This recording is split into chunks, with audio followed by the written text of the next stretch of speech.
bari na maa ngi gis ay vidéo ngeen jàpp Maimouna Dièye attaqué ko jàpp Cheikh Diba ñii naan Ousmane Sonko waaye yéen lu tax attaqué leen Ousmane Sonko lu tax wax leen ngeen lu tax waxu leen ngeen seen vidéo bi Ousmane Sonko yow leeral ñu xaalis bi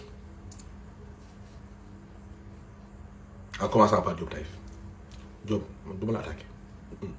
sa awma leen du ma la attaqué mais ñëwal ñu teg ay argument nga teg ma teg ñu wax Diop bi ma ñëwee fekk sa téléphone 3 appels à message dama la oo téléphone ma rappelé la jotuma la nga rappelé ma ngeen ma ndax gis nga vidéo yi man la gis naa vidéo yi mais la Diop est-ce que li nga wax nii c'est vrai ngeen ma si dëgg la c'est vrai ngeen ma yow dama lay laaj entre nous yow yaa ma wax de ngeen ma maa ngi lay laaj entre ngeen ma Assane mos nga man lan mooy mos nga ma répété wala man la Diop luy mos nga ngeen ma noo mos nga parce que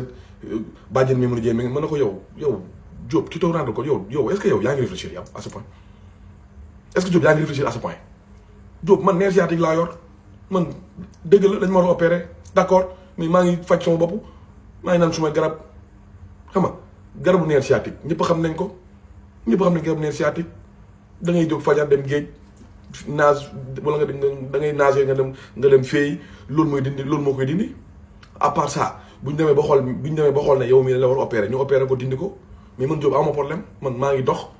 maa ngi voyager maa ngi ñëw sant yàlla mais Diop am na ñoo xam ne tey jii ñu ngi si kaw laal tëdd du am na ñoo xam ne tey ñii dañuy fanaanee toog ba bët set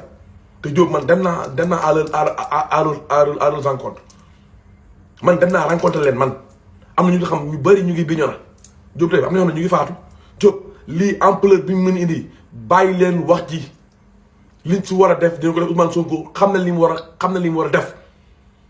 le lendemain laa gis Cheikh Diba génn mais laaj leen Cheikh Diba moom est-ce que Ousmane Sonko da ko jox xaalis nii liquide Ousmane Sonko ma wax leen joxul xaalis liquide Cheikh Diba déedéet joxul ko dañoo teg ay commission wax la ñu war a wax ni képp koo xam ne da nga feebar ñun ñi nga xam ne maanaam tey ñun ñooy commission bi dañ liy seetu ndax yow mii sa feebar bi war nañ ko mën a jël en charge war nañ ko mën a jël en charge mais am na ñoo xam ne ñu ngi jël en charge am na ñoo xam ne yóbbu leen ñu tukki am na ñoo xam ne jël leen yóbbu leen ñu tukki mais Vito yóbbu leen ko mu tukki def na opération alhamdulilah réussir na